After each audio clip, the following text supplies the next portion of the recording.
In this video, we're going to take a look at the duoqin F25. The duoqin F25 is the latest phone in the duoqin lineup.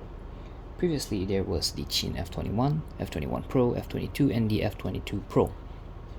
Now, inside the box, you get the phone, a SIM ejector tool, a USB A to C, and a manual.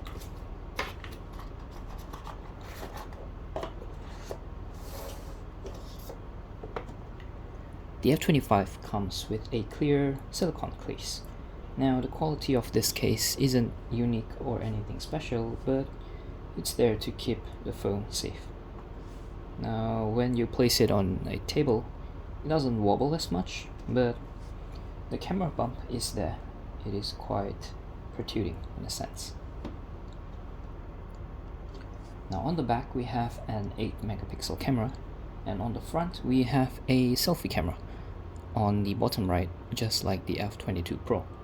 In fact, the F25 is actually the same size as the F22 Pro. It also comes with a touchscreen,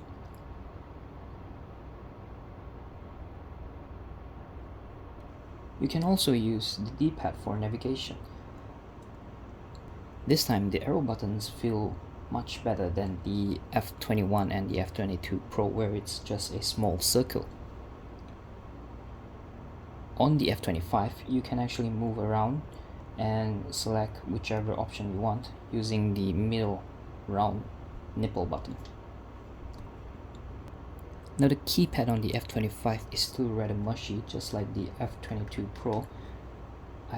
I'd even say that the R&D isn't very well done, as if you look closely at the keypad, you can actually see the bottom layer of this keypad, and when you press it any further down, you can actually see the gap between. It does run on USB-C, which is good to have. There's also an IR blaster on the top, where you can use it as a remote control. On the right side we have the volume rockers as well as a mappable button.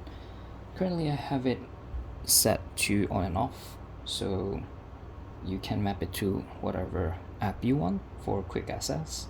Sadly, the phone doesn't support NFC, so we can't use it for NFC. Now, looking at the phone itself, it's currently running on Android 14. So it's not the latest version of Android, but at least most of the apps are supported. Now, I got my F25 straight from China through JD.com, so this variant doesn't have Google Play Store installed. But if you get it through AliExpress, there is a global ROM where there is Google Play services and Play Store installed.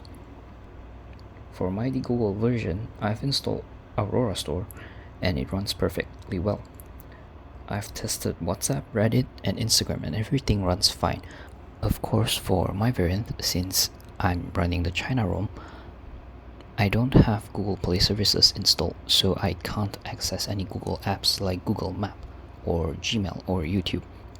So if you need Google services for your daily routine, make sure to get the phone with the correct ROM.